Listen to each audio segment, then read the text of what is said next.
गुरुर्ब्रह्मा गुरुर्विष्णु गुरुर्देवो महेश्वरः गुरु साक्षात् परब्रह्म तस्मै श्री गुरवे नमः। ध्यान मूलो गुरुमूर्ति पूज्य मूलो गुरुपाद मंत्र मूलो गुरुवाक्य मुक्ति मूलो गुरुकृपा।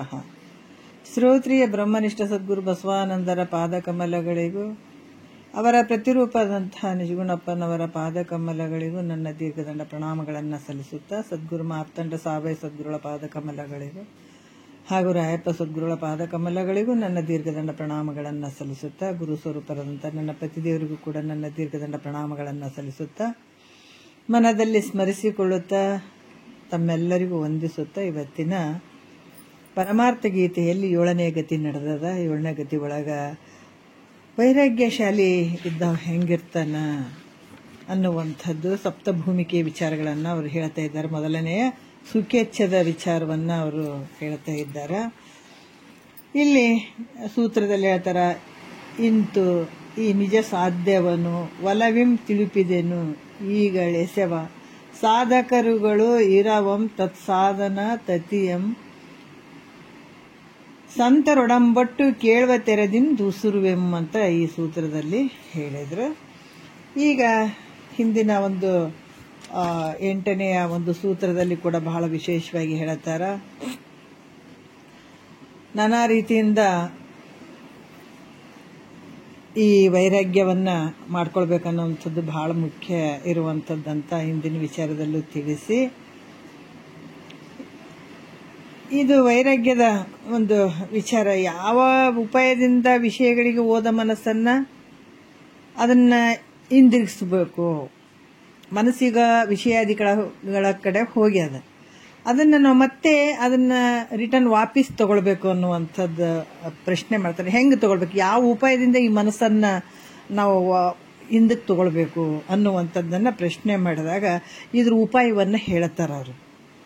ಯಾಕಂತಂದ್ರೆ ನಿನ್ನೆ ಒಂದು ಸೂತ್ರ ಇದು ನುಡಿಯಲ್ಲಿ ಬಂದದ, ಆತಂ ಬಳಿಕಿ ಸಂಸ್ಕೃತಿಯಲ್ಲಿ ನೂತನಂ ಕಾಣೆನು ಎಲ್ಲಿ ಅಂತ ಹೇಳುವಂಥದ್ದು ಈ ನುಡಿಯಲ್ಲಿ ಬಹಳ ಚಂದ ಹೇಳ್ತಾರೆ. ಯಾಕಂತಂದ್ರೆ ಈ ಸಂಸಾರದಲ್ಲಿ ಹೊಸದೇನು ಕಾಣಕತ್ತಿಲ್ಲ, ನಾನು ಜನ್ಮ ಜನ್ಮಾಂತರದಲ್ಲಿ ಇದನ್ನ ಅನುಭವ ಮಾಡ್ಕೊಂಡು ಬಂದಂತ ಈ ಸಂಸಾರ, ಇದರಲ್ಲಿ ಹೊಸದೇನು ಕಾಣ್ತಾ ಇಲ್ಲ ನಾನು ಅನ್ನುವಂಥ ಭಾವ. ಕೇಳಿದುದನೆ ಮಗುಳೆಯು ಕೇಳುತ್ತ ಮೇಳೈಸಿದುದನ್ನೇ ಮೇಳೈಸುತ್ತಾ ಅಂತ ಹೇಳ್ತಾರೆ. ಯಾಕಂದ್ರೆ ಇವು ಇಂದ್ರಿಯಗಳು ಏನದಾವ, ಕೇಳಿದ್ದನ್ನ ಕೇಳ್ಯದ, ನೋಡಿದ್ದನ್ನ ನೋಡ್ಯದ. ಈ ರೀತಿ ಜ್ಞಾನೇಂದ್ರಿಯಗಳು ಕೂಡ ಹಲವಾರು ವಿಷಯಗಳನ್ನ ಜನ್ಮ ಜನ್ಮಾಂತರದಲ್ಲಿ ಅನುಭವಿಸ್ತಾ ಬಂದಿದೆ. ಇದು ಒಂದು ಜನ್ಮ ಅಲ್ಲ. ಅದಕ್ಕೆ ಈ ರೀತಿಯಿಂದ ಮಾಡ್ಕೊಂತ ಬಂದಂಥದ್ದು. ಮತ್ತೆ ಕಂಡುದನ್ನೇ ಕೇಳುತ್ತಾ ಕಾಣುತ್ತಾ ಉಂಡ ರಸವನ್ನೇ ಮಗುಳೆ ಉಣುತ್ತಾ, ಪದೇ ಪದೇ ನಾವು ಕಂಡದ್ದನ್ನು ನೋಡಿದಂಥ ರೂಪವನ್ನೇ ನೋಡುವಂಥದ್ದು, ಉಂಡದ್ದ ಉಣ್ಣುವಂಥದ್ದು, ವಾಸನೆ ನೋಡುವಂಥದ್ದೇ ನೋಡುವಂಥದ್ದು, ಇವೆಲ್ಲವನ್ನ ಅರಿಯುವಂಥದ್ದು. ಈ ಎಲ್ಲ ಜನ್ಮಗಳಲ್ಲಿ ಇದೇ ರೀತಿ ಮಾಡ್ಕೊಂಬಂದಿವಿ. ಹೊಸದು ಏನೈತಪ್ಪ ಈಗ ಅನ್ನುವಂಥ ವಿಚಾರವನ್ನ ನಿನ್ನೆ ವಿಚಾರದಲ್ಲಿ ಬಹಳ ವಿಶೇಷವಾಗಿ ಹೇಳಿದ್ರು. ಯಾಕಂತಂದ್ರೆ ಇವೆಲ್ಲ ಹೆಂಗದಾವಂತಂದ್ರ ದುಃಖಕ್ಕೆ ಕಾರಣ ಆಗಿರುವಂಥವು. ಅದಕ್ಕೆ ಇವುಗಳನ್ನು ತಿಳ್ಕೊಂಡು ಬಿಡುವಂಥದ್ದು ಬಹಳ ಯೋಗ್ಯವಾದಂಥದ್ದಂತ ನಿನ್ನೆಯ ವಿಚಾರದಲ್ಲಿ ಹೇಳಿದರು. ಈ ರೀತಿ ವಾಸನ ವಿಷಯಗಳನ್ನು ಕೂಡ ತ್ಯಾಗ ಮಾಡಿದಂಥವನು, ಯಾಕಂದ್ರೆ ಅವನೇ ಧನ್ಯ ಅದು ಕೂಡ, ಆತನೇ ವಿರತಿ ಉಳ್ಳಂಥವನು ಅಂತ ಕೂಡ ಹೇಳಿದರು. ಈಗ ನಾವು 9ನೇ ನುಡಿಯಿಂದ ನೋಡೋಣ. ಇಹಲೋಕದಲ್ಲಿರುವಂಥ ವಿಷಯಗಳನ್ನು ಕುರಿತು ಅಲ್ಲಿ ಏನು ಅದರ ಮೇಲ್ಗಡೆ ಇರುವಂಥ ಒಂದು ಭಾವ ಏನೋ ಉದಾಸೀನ ಭಾವವನ್ನು ಮಾಡಿಸಿದ್ರು. ಎಷ್ಟು ಮಾಡಿದ್ರು ಕೂಡ ಅಷ್ಟೇನೆ. ಜಗತ್ತಿನೊಳಗ ಇದು ಒಂದೇ ಜನ್ಮ ಅಲ್ಲ, ಜನ್ಮ ಜನ್ಮಾಂತರದಲ್ಲಿ ಹಿಂಗ ಹೆಂಡತಿ ಮಕ್ಕಳು, ಅದಕ್ಕೆ ಸತಿ ಸುತರು ಎನ್ನವರೆಂದು ನೆಚ್ಚಿರುವೆ, ಮರಣ ಕಾಲದಿ ನಿನ್ನ ಹಿಂದೆ ಬಹರೆ ಇರುವ ದ್ರವ್ಯವೆಲ್ಲವನ್ನು ಕೊಟ್ಟು ಕಳಿಸುವರೆ, ಯಮಪುರದ ಬಾಧೆಯನ್ನು ಬಂದು ಬಿಡಿಸಿಕೊಂಬುವರೆ ಅಂತ ಹೇಳ್ತಾರೆ. ಇವೆಲ್ಲ ಎಷ್ಟು ಮಾಡಿದ್ರೆ ಸತಿ ಸುತರು ಎನ್ನವರೆಂದು ನೆಚ್ಚಿರುವೆ. ಇವ್ರು ಈಗ ತೋರಿದಾರಪ್ಪ, ಮೊದಲಿದ್ರೇನು ಇವರು ಇರ್ಲಿಲ್ಲಲ್ಲ. ಮೊದಲ ಇವ್ರು ಇರ್ಲಿಲ್ಲ, ಬೇರೆದವ್ರಿದ್ರು, ಅವ್ರು ಅಲ್ಲೇ ಬಿಟ್ವಿ, ಮತ್ತೆ ಬಂದಿವಿ, ಇಲ್ಲಿ ತೋರ್ದಂಗಾಯ್ತು, ಮತ್ತೆ ಓದಿ ಇವ್ರು ಮತ್ತೆ ಮುಂದೆ ಬರ್ತಾರೇನೋ? ಇಲ್ಲ. ಇಲ್ಲ, ಸಂತ್ಯಾಗ ಅದಕ್ಕೆ ಸಂತ್ಯಾಗ ಬಂದಿವಲ್ಲ, ಸಾಮಾನು ಬಿಡದೆ ಎಲ್ಲ ನೆನೆಪೀಲೆ ಕೊಡ್ಬೇಕಲ್ಲ, ತಿರುಗೆಂದು ಬರೋದಿಲ್ಲ. ಈಗ ತಿರುಗೆಂದು ಬರೋದೇ ಇಲ್ಲ. ಬಂದೀವಿ ಅಂದ್ರೆ ನಾವೇನು ಕೆಲಸ ಮಾಡ್ಕೊಳ್ಬೇಕು ಅನ್ನೋದನ್ನ ನಾವು ವಿಚಾರ ಮಾಡಬೇಕಾಗ್ತದೆ. ಅದಕ್ಕೆ ಇವೆಲ್ಲ ದೋಷದಿಂದ ಕೂಡಿದಾವ ಈ ವಿಷಯಗಳು. ಇವುಗಳಿಂದ ಏನು ನನಗೆ ಉಪಯೋಗ ಐತೆ? ಅದಕ್ಕೆ ಮಹಾತ್ಮರು ಕೇಳೋದು ಒಂದೇನೆ, ಈ ಧರೆನೆಲ್ಲವನ್ನು ಬಿಟ್ಟು ಬರ್ತೀರಾ, ಇಲ್ಲೇ ಇರ್ತೀರಾ? ಗುರುಪಾದ ಸೇವೆಗೆ ಈ ಧರೆಯ ಭೋಗವನ್ನೆಲ್ಲ ಬಿಟ್ಟು ಬರ್ತೀರಾ, ಇಲ್ಲೇ ಇರ್ತಾರೆ. ಕಡ್ಕೊಳ್ ಮಡಿಯೊಳಪ್ಪ ತಾತವ್ರು ಭಾಳ ಚಂದ ಬರ್ದಿದ್ದಾರೆ. ಅಲ್ಲಿಗೆ ಬರಬೇಕಾಗಿತ್ತು, ಭಗವಂತನ ಕಾಣ್ಬೇಕಾಗಿತ್ತು, ಎಲ್ಲವನ್ನ ಬಿಟ್ಟು ಬರ್ಬೇಕಂತ ಹೇಳ್ತಾರೆ. ನಾವೆಲ್ಲ ಹಿಡ್ಕೊಂಡು ಹೋಗ್ತೀವಿ ಅಂತೀವಿ. ಎಲ್ಲವನ್ನ ಬಿಡಬೇಕಾಗ್ಯದ, ಬಿಟ್ಟು ಆತನ ಬಲ್ಲಿ ಹೋಗ್ಬೇಕಾಗ್ಯದ. ಆದ್ರೆ ನಾವೆಲ್ಲವನ್ನ ಹಿಡ್ಕೊಂಡು ಹೋಗ್ತೀವಿ. ಅದಕ್ಕೆ ಯಾವಾಗ ಈ ವಿಷಯ ವಾಸನೆಗಳು ನಿನಗೆ ತೊಂದರೆ ಕೊಡ್ತಾವ, ಇದ್ರ ತ್ಯಾಗ ಮಾಡಿದಂಥವನು ದೃಢವಾದ ವಿರತಿ ಉಳ್ಳಂಥವ್. ವಿಷಯದ ಸಂಪೂರ್ಣ ವಾಸನೆ ಹೋಗಿರ್ಬೇಕು. ಆತನ ಮನಸ್ಸಿನಲ್ಲಿ ಏನಿರ್ಬೇಕು? ಇದು ಶಬ್ದ, ಸ್ಪರ್ಶ, ರೂಪು, ರಸ, ಗಂಧ ಇವೇನದಾವ ಇವೆಲ್ಲದ್ರ ಮೇಲೆ ಉದಾಸೀನ ಭಾವ ಬರ್ಬೇಕತ್ತಗೆ. ಇವೇನು ಜನ್ಮ ಜನ್ಮಾಂತರದಲ್ಲಿ ಮಾಡಿದ್ದು, ಇದು ಯಾವತ್ತೂ ಇದು ದುಃಖ ಕೊಡುವಂಥದ್ದೇ, ಇದು ಸುಖ ಕೊಡುವಂಥದ್ದಲ್ಲ ಅನ್ನುವಂಥ ವಿಷಯಗಳನ್ನು ತಿಳ್ಕೊಂಡಿರ್ಬೇಕಾಗ್ತದೆ. ತಿಳ್ಕೊಂಡು ಅವನು ಬಿಟ್ಬಿಡೋದು, ಉದಾಸೀನ ಭಾವ ಮಾಡುವಂಥದ್ದು. ಇದು ದೃಢವಾದ ವಿರತಿ ಉಳ್ಳಂಥವನು ಅಂತ ಹೇಳ್ತಾರೆ. ಅದು ಇಹಲೋಕದಲ್ಲಿ ವಿಷಯಗಳನ್ನು ಕುರಿತು ಹೇಳಿದ್ರು. ಈಗ ಮತ್ತೆ ಮುಂದೆ ಈ ಬ್ರಹ್ಮ ವಿಷ್ಣು ಮಹೇಶ್ವರ ಇವೆಲ್ಲ ಪದವಿಗಳು ಕೂಡ ಚಲೋ ಅದಾವೇನ್ರಿ ಅವು? ನಾವೇ ಹೇಳ್ತೀವಲ್ಲ, ಅಲ್ಲಿ ಹೋಗ್ಬೇಕು, ಬ್ರಹ್ಮಲೋಕಕ್ಕೆ ಹೋಗ್ಬೇಕು, ಸ್ವರ್ಗಕ್ಕೆ ಹೋಗ್ಬೇಕು, ಅದು ಮಾಡಬೇಕು, ಇದು ಮಾಡ್ಬೇಕು ಅಂತ ಭಾಳಷ್ಟು ಇರ್ತಾವಲ್ಲ. ಅವು ಕೂಡ ಏನಾದರೂ ಸರಿ ಅದಾವೇನ್ರಿ ಅಂತಂದ್ರೆ ಅವು ಅದ್ರ ಬಗ್ಗೆ ಹೇಳ್ತಾರೆ. ಏನು? ಇಹ ಪರ ಭೋಗದೊಳಹ ಸುಖವೇನು, ಬಹು ವಿಭಂ ಬಡೆದೊಡೆ ತಾನೇನು, ಸುರ ನರ ಒಂದತೆಯಿಂದಹುದೇನು, ಸುರ ಸಾಲಾಂಕೃತಿ ರೂಪಿಂದೇನು, ಬಹು ಸಿದ್ಧಿಗಳಂ ಪಡೆಯಲದೇನು, ಮಹಿಮೆಯೊಳಗಿಲ್ಲಹುದೆಲ್ಲವ ನರಿದೇನು, ಅಜಹರಿ ಪದವಿಗಳಿಂದಹುದೇನು, ನಿಜ ಸುಖ ಮಿಲ್ಲದುಡಿಯುವರಿಂದೇನು, ಕಂಡಾಕ್ಷಣ ರಮಣೀಯಮಿವೆಲ್ಲ ಉಂಡಾಗಳೇ ನಿರಸನವಿಂತೆಲ್ಲ, ಸುಡುಗವ ನೊಲ್ಲೆನು ತಾನೆಂದವನು, ಬಿಡುವಂ ಕಾಮ್ಯ ನಿಷಿದ್ಧವ ನವನು ಅಂತ ಇಲ್ಲಿ ಹೇಳ್ತಾರೆ. 9ನೇ ನುಡಿಯಲ್ಲಿ ಹೇಳ್ತಾರೆ. ಇಹ ಪರದಲ್ಲಿ ಅಂತಂದ್ರೆ ಈಗ ಇಹದಲ್ಲಿರುವಂಥದ್ದು ಹೆಂಡತಿ, ಮಕ್ಕಳು, ಸಂಸಾರ, ರೊಕ್ಕ, ರೂಪಾಯಿ, ಆಸ್ತಿ, ಅಂತಸ್ತು, ಇದರಲ್ಲಿ ಚಂದ ನಾವು ಭೋಗಿಸ್ಬೇಕು, ಚೆನ್ನಾಗಿರ್ಬೇಕು, ಸಂತೋಷ ಪಡ್ಬೇಕು ಅನ್ನುವಂಥದ್ದು ಇಹಲೋಕದ ಅಪೇಕ್ಷೆ ಭಾವಗಳು. ಆಮೇಲೆ ಪರಲೋಕ ಅಂತಂದ್ರೂ ಕೂಡ ಮುಂದೆ ನಾವು ಸ್ವರ್ಗಾದಿ ಭೋಗಗಳನ್ನು ಅನುಭವಿಸ್ಬೇಕು ಅಲ್ಲಿ ದೇವತೆಗೆ. ಯಾಕಂದ್ರೆ ಅಲ್ಲಿ ಕೂಡ ಏನಿರ್ತಾರೆ, ಭಾಳಷ್ಟು ಜನ ಇರ್ತಾರೆ. ಯಾವ ರೀತಿ ಪರಲೋಕದಲ್ಲಿ ಎಲ್ಲ ಭೋಗಗಳನ್ನು ಅನುಭವಿಸ್ಬೇಕನ್ನುವಂಥದ್ದು ಕೂಡ ಇರ್ತದೆ. ಅದಕ್ಕೆ ಆತ ವಿರಕ್ತನಾದಂಥ ಪುರುಷನೇ ಏನು ನಿಶ್ಚಯ ಮಾಡಿರ್ತಾನಂದ್ರ, ಇಹಲೋಕದ್ದು ಪರಲೋಕ ಭೋಗ ಇವೆಲ್ಲವೂ ದುಃಖದಿಂದ ಕೂಡಿದವ. ವೈರಾಗ್ಯ ಉಳ್ಳಂತಹ ಒಂದು ವ್ಯಕ್ತಿ ಹೆಂಗ್ ತಿಳ್ಕೊಂಡಿರ್ತಾನೆ, ಮನುಷ್ಯ ಹೆಂಗ್ ತಿಳ್ಕೊಂಡಿರ್ತಾನೆ ಅಂತಂದ್ರೆ ನಿಶ್ಚಯವಾಗಿ ತಿಳ್ಕೊಂಡಿರ್ತಾನೆ. ಏನು? ಇಹಲೋಕದ ಭೋಗಗಳಾಗಿರ್ಬೋದು, ಪರಲೋಕದ ಭೋಗಗಳಾಗಿರ್ಬೋದು, ಈ ಸುಖಗಳಿಂದ ಮತ್ತೆ ನಿಜವಾದ ಸುಖಗಳದಾವೇನಂದ್ರೆ ಸುಖಗಳಿಂದಿರುವಂಥದ್ದಲ್ಲ, ದುಃಖಗಳಿಂದನೇ ಕೂಡಿರುವಂಥವು. ಮತ್ತು ಇವು ಯಾವಾಗಲೂ ಇರುವಂಥವೇನಂದ್ರೆ ಇವು ಅನಿತ್ಯ ಆಗಿರುವಂಥವು. ನಾವು ನೋಡ್ತೀವಲ್ಲ ಹೆಂಗಂದ್ರೆ, ಈಗ ನೌಕರಿ ಮಾಡ್ತಾವ ಮಕ್ಕಳು, ನೌಕರಿ ಮಾಡ್ತಾವಂತಂದ್ರೆ ನಾವು ಯಾವುದನ್ನ ಇಷ್ಟಪಡ್ತೀವಿ? ಟೆಂಪ್ರವರಿ ನೌಕರಿ ಇಷ್ಟಪಡ್ತೀವಿ, ಏನು ಪರ್ಮನೆಂಟ್ ನೌಕರಿ ಇಷ್ಟಪಡ್ತೀವಿ? ಎಲ್ಲರೂ ಪರ್ಮನೆಂಟೇ ಆಗಲಿಪ್ಪ ಅಂತ ಹೇಳ್ತೀವಿಲ್ಲ. ಅದ್ರಾಗ ಇವು ಎಲ್ಲಷ್ಟು ಇಹಪರದ ದುಃಖಗಳು ಹೆಂಗದಾವ ಅಂತಂದ್ರೆ, ಸುಖಗಳು ಹೆಂಗದಾವ ಅಂತಂದ್ರೆ, ಇಹಪರದ ಸುಖಗಳು ಹೆಂಗದಾವ ಅಂತಂದ್ರೆ ಅವು ಟೆಂಪ್ರವರಿ ಸುಖಗಳು. ಅರ್ಥ ಆಯ್ತಲ್ಲ? ಇವು ಟೆಂಪ್ರವರಿ ಸುಖಗಳು. ಇವು ಯಾವಾಗಲೂ ಇರುವಂಥವೇನಂದ್ರೆ ಯಾವಾಗಲೂ ಇರುವಂಥವಲ್ಲ, ಅನಿತ್ಯದಿಂದ ಕೂಡಿದಂಥವು. ಅವುಗಳಿಂದ ಏನು ಪ್ರಯೋಜನ? ಅದಕ್ಕೆ ಇಲ್ಲಿ ಕೂಡ ಹಲವಾರು ವಿಚಾರಗಳನ್ನು ಎಂಥೆಂಥ ಒಂದು ಮಹಾತ್ಮರು, ಯಾಕಂದ್ರೆ ಎಂಥ ರಾಜರುಗಳಾಗಿರ್ಬೋದು, ಮೊದಲಾದ ಚಕ್ರವರ್ತಿಗಳು, ಮತ್ತು ಮಹಾವಿಭೂಗಳು, ವನಿತಾವಧಿ ಭೋಗಗಳು, ಸದ್ಗುಣಯುಕ್ತರಾದಂಥ ಬಾಂಧವರು ಮೊದಲಾದವರೆಲ್ಲ ಹಾಳಾಗಿ ಹೋಗಿದ್ದಾರೆ. ತಿಳ್ಕೊ ನೀನು, ಎಷ್ಟೋ ಜನ ಹಾಳಾಗಿ ಹೋಗಿದ್ದಾರೆ. ಇವತ್ತಿನ ನಾವು ಮೈಸೂರು ಅರಮನೆ ಒಳಗೆ ಅಲ್ಲಿ ಮುಂದೆ ನಿಂತು ನೋಡ್ರಿ, ಎಂಥ ರಾಜರುಗಳ ವೈಭವ ಇತ್ತು. ಆದರೂ ಕೂಡ ಇವತ್ತು ಅದೇನದು ಆ ವೈಭವ ಐತೇನು? ಇಲ್ಲ. ನಾವು ಈ ಹಂಪಿದಲ್ಲಿ ನಿಂತು ನೋಡಿದ್ರೆ ನೋಡಬೇಕು, ಎಂಥ ಒಂದು ವೈಭೋಗದಿಂದ ನಡೆದಂಥ ಒಂದು ಆ ಊರು. ಅದಿವತ್ತೇನಾಗ್ಯದ? ಏನು ಅಂತೂ ಇಲ್ಲ. ಈ ರೀತಿಯಾಗಿ ಇಲ್ಲಿ ಕೂಡ ಏನು ಹೇಳ್ತಾರ, ಇಲ್ಲಿ ಅವುಗಳಿಂದ ಯಾರಿದ್ರೆ ಇಂಥ ಒಂದು ವನಿತಾದಿ ಭೋಗಗಳು ಸದ್ಗುಣಯುಕ್ತರಾದಂಥ ಬಾಂಧವರು ಇವರು ಎಲ್ಲರೂ ಹಾಳಾಗಿ ಹೋಗಿದ್ದಾರೆ. ಅಂದಮೇಲೆ ಈ ಸಂಪತ್ತುಗಳಿಂದಾದ್ರೆ ಏನು ಪ್ರಯೋಜನ? ಇಂಥವೆಲ್ಲ ಸಂಪತ್ತು ಇವುಗಳಿಂದ ಏನು ಪ್ರಯೋಜನ ಐತಪ್ಪ? ಎಂತೆಂಥವ್ರು ಬಿಟ್ಟು. ಅದಕ್ಕೆ ಅಲೆಕ್ಸಾಂಡ್ರಿ ಎಲ್ಲವನ್ನ ಮಾಡ್ದ, ಆದ್ರೆ ತನ್ನನ್ನು ತಾನು ತಿಳ್ಕೊಳ್ಳಾರ್ದಕ್ಕೆ ಕೊನೆಗೆ ಒಬ್ಬ ಗುರು ಹೇಳಿದಾನೆ, ಎಷ್ಟು ಗಳಿಸಿದ್ರು ಕೂಡ ತಿನ್ನುವಷ್ಟು ಆಯುಷ್ಯ ನಿನಗಿಲ್ಲ, ಏನು ತಗೊಂಡು ಏನು ಮಾಡ್ತೀಯ ಅಂದ್ರೆ ಅವರು ಭಾಳಷ್ಟು ಮಹಾತ್ಮರ ತಿಳಿಸಿ ಹೇಳಿದರು.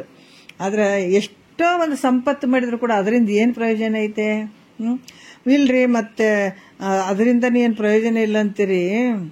ಮತ್ತು ನಾ ತಪಸ್ಸು ಮಾಡ್ತೀನಿ ರೀ, ನಾವು ಹೇಳ್ತೀವಿ. ಹೌದು, ಇದು ಕೆಲವರೆಲ್ಲ ನಾವು ಬಹಳಷ್ಟು ವಿಚಾರದಲ್ಲಿ ಹೇಳ್ತಾರೆ, ಏನಾದರೂ ಒಂದು ತಿಳ್ಕೊಂಡು ಸಾಧನೆ ಮಾಡಿಕೊಂಡು ನಾವು ಜಗತ್ತಿನೊಳಗೆ ಪ್ರಸಿದ್ಧ ಆಗಬೇಕು, ಕೀರ್ತಿ ಪಡ್ಕೊಳ್ಬೇಕು ಅನ್ನುವಂಥ ತಲೆಗಳು ಭಾಳ ಮಂದಿ ಇರ್ತಾರೆ. ಪ್ರಚಾರ ಮಾಡ್ಕೊಳ್ಬೇಕು, ಪ್ರಸಿದ್ಧಿ ಪಡಿಬೇಕು, ಹೌದೌದು ಅನಿಸ್ಕೊಳ್ಬೇಕು. ನೋಡ್ರಿ, ಇವೆಲ್ಲ ಇರ್ತಾವೆ. ತಪಸ್ಸು ಮಾಡಿ ಕೀರ್ತಿ ಪಡೆದುಕೊಂಡು ಲೋಕದಲ್ಲಿ ಪ್ರಸಿದ್ಧ ಆಗ್ಬೇಕು ಅನ್ನುವಂಥದ್ದು ಇರ್ತದೆ. ಮನಸ್ಸುಗಳು ಹೆಂಗಿರ್ತಾವಂತಂದ್ರೆ, ತಪಸ್ಸು ಮಾಡ್ಬೇಕಪ್ಪ, ಎಲ್ಲರೂ ಏನು ಭಾಳ ತಪಸ್ವಿ ಅದಾನಂತ ಅನಿಸ್ಕೊಳ್ಬೇಕು. ಮತ್ತೆ ನಾವೇನಾದ್ರು ತಿಳ್ಕೊಳಕತ್ತಿದೀವಿ ಅಂದ್ರೆ ಮತ್ತೇನು ಮನಸ್ಸು ಬರ್ತದಲ್ಲಿ? ನಾ ದೊಡ್ಡ ಪಂಡಿತ ಅದೀನಿ, ನನಗೆ ತಿಳಿಲಾರ್ದಂಥದ್ದು ಯಾವುದೂ ಇಲ್ಲ ತಿಳಿಸ್ಕೊಂಡ್ರೆ. ಅದಕ್ಕೆ ನಾರದ ಮಹರ್ಷಿಗಳಿಗೆ ಎಲ್ಲ ವಿದ್ಯೆವನ್ನ ಕಲ್ತಿದ್ರು. ಆದ್ರೆ 64 ವಿದ್ಯೆಗಳೇನು ಅದಾವ, ಅವರಿಗೆಲ್ಲ ಬಲ್ಲವ್ರು ಆಗಿದ್ರು. ಆದರೂ ಕೂಡ ಅವ್ರಿಗೇನು ಅಹಂ ಏನು ಬಂದ್ಬಿಡ್ತದ? ನಾ ಹೇಳ್ತೀನಿ ಅಂದ್ರೆ ಎಲ್ಲ ಗೊತ್ತದ ನನಗೆ. ಯಾರಾದರೂ ಪಂಡಿತರು ಬಂದು ಅಲ್ಲಿ ವಾದ ಮಾಡಿದ್ರು ಅಥವಾ ಏನೋ ಮಾಡಿದ್ರು ಅಂದ್ರೆ ಅದ್ರಾಗ ನಾನು ಎಲ್ಲದ್ರಾಗ ಜಯಿಸ್ತೀನಿ. ಮತ್ತೆ ಎಲ್ಲಾದರೂ ಯಾರಾದ್ರೂ ಕೇಳಿದ್ರೆ ಅದಕ್ಕೆ ಉತ್ತರ ಕೊಡಕ್ಕೆ ಬರಲಾರ್ದ ನಾ ಸೋತ್ ಬಿಡ್ತೀನೇನು ಅನ್ನುವಂಥದ್ದು. ಯಾಕಂದ್ರೆ ಎಲ್ಲಕ್ಕಿಂತ ಶ್ರೇಷ್ಠ ಪಂಡಿತ ಅಂತ ನಾ ಅನ್ಸ್ಕೊಳ್ಬೇಕನ್ನುವಂಥ ಒಂದು ಕಾಮ್ಯ ಭಾವ ಇರ್ತದೆ. ಆ ಭಾವ ಇದ್ದಾಗ ಅವಾಗ ಏನಾಗ್ತದ, ಯಾರಾದರೂ ನನ್ನನ್ನು ಸೋಲಿಸಿ ಬಿಡ್ತಾರೇನೋ ಅನ್ನುವಂಥ ಭಯ ಇರ್ತದೆ. ಆವಾಗ ಆ ಒಂದು ತುಡಿತ ಏನಿತ್ತು ಅವ್ರ ಮನಸ್ಸಿನಾಗ, ಗುರುಗಳ ಹತ್ರ ಹೋಗಿ ಕೇಳಿದ್ರು, ಅಪ್ಪ ನಾನು ಎಲ್ಲ ವಿದ್ಯೆಗಳನ್ನು ಕಲ್ತಿದ್ದೀನಿ, ಆದರೆ ನನಗೊಂದು ದುಃಖನೇ ಹೋಗ್ತಾ ಇಲ್ಲ ನನಗೆ ಅನ್ನುವಂಥದ್ದು. ಆವಾಗ ಅವ್ರು ಹೇಳಿದ್ರಿ, ಹೌದಪ್ಪ ಎಲ್ಲವನ್ನ ತಿಳ್ಕೊಂಡಿದ್ದಿ, ಆದ್ರೆ ಬ್ರಹ್ಮಜ್ಞಾನ ಏನಾರ ಪಡ್ಕೊಂಡು ಏನೋ ಅಂತಂದ್ರು ಅವರು. ಅಂದಾಗ ಇಲ್ರಿಪ್ಪ ಅಂತಂದ್ರು, ಎಲ್ಲ ತಿಳ್ಕೊಂಡಿದ್ದಿ ಖರೆ, ಆದ್ರೆ ಬ್ರಹ್ಮಜ್ಞಾನ ತಿಳ್ಕೊಳ್ಳಿಲ್ಲ ಅಂದ್ರೆ ಎಲ್ಲ ವ್ಯರ್ಥ. ಯಾಕಂದ್ರ ಎಲ್ಲವನ್ನ ತಿಳ್ಕೊಂಡು ಬ್ರಹ್ಮಜ್ಞಾನ ತಿಳ್ಕೊಳ್ಳಿಲ್ಲ ಅಂತಂದ್ರೆ ಏನು ತಿಳಿದೇ ಇರುವಂಗಪ್ಪ. ಆದ್ರೆ ಎಲ್ಲವನ್ನು ತಿಳಿಲಾರ್ದ ಬ್ರಹ್ಮಜ್ಞಾನ ಒಂದು ತಿಳ್ಕೊಂಡ್ರೆ ಎಲ್ಲ ವಿದ್ಯೆಗಳನ್ನ ತಿಳ್ಕೊಂಡಂಗಾಗ್ತದ ಅಂತ ಹೇಳಿದ್ರು ಸನತ್ ಕುಮಾರ್ ಗುರುಗಳು. ಅವಾಗ ಆತ ಮತ್ತೆ ಅದೇ ಗುರುಗಳಿಗೆ ಶರಣಾಗತನಾಗಿ ಇದನ್ನ ಅಭ್ಯಾಸ ಮಾಡಿದ್ರು, ಜ್ಞಾನವನ್ನ ಪಡ್ಕೊಂಡ್ರು ಅವರು. ಅದಕ್ಕೆ ಈ ತಪಸ್ಸು ಮಾಡಿ ಕೀರ್ತಿಯನ್ನು ಪಡಿಬೇಕನ್ನುವಂಥದ್ದು, ಲೋಕದಲ್ಲಿ ಪ್ರಸಿದ್ಧಿ ಆಗ್ಬೇಕನ್ನುವಂಥದ್ದು, ಪ್ರಚಾರ ಮಾಡ್ಕೊಳ್ಬೇಕನ್ನುವಂಥದ್ದು, ಮತ್ತೆ ದೇವತೆಗಳಿಂದ ಕೂಡ ದೇವತೆಗಳಿಂದಲೂ ಮತ್ತೆ ಮನುಷ್ಯರಿಂದಲೂ ಕೂಡ ನಮಸ್ಕಾರ ಮಾಡಿಸ್ಕೊಂಡ್ರೆ ಏನಾಯ್ತು? ಇಷ್ಟೆಲ್ಲ ಮಾಡ್ಕೊಂಡು ಕೇಸಿ ಅದರಿಂದ ಏನು ಉಪಯೋಗ ಅದ ಹೇಳ ನಿನಗೆ? ಹೌದೌದು ಅನ್ನಕತ್ತಾರ ಜನ, ಅದಕ್ಕೆ ಹೇಳ್ತಾರಲ್ಲ, ಎಷ್ಟು ಮಾಡಿದ್ರು ಕೂಡ ನಿಗಮಾಗಮ ಅನ್ನೋದಿ ಸುಗುಣ ಸಂತತಿಗುಡಿ ಜಗದ್ವಲ ವಾಂತು ತನ್ನ ಬಗೆನಾರಯ್ಯದೇರೆ. ಜಗತ್ತಿನ ಜನರ ಒಂದು ಒಲವು ಮನ್ನಣೆಗೆ ಪ್ರೀತಿಗೆ ಪಾತ್ರರಾದ್ರೂ ಕೂಡ ಏನಾಯ್ತದ್ರಿಂದ ಹೇಳ?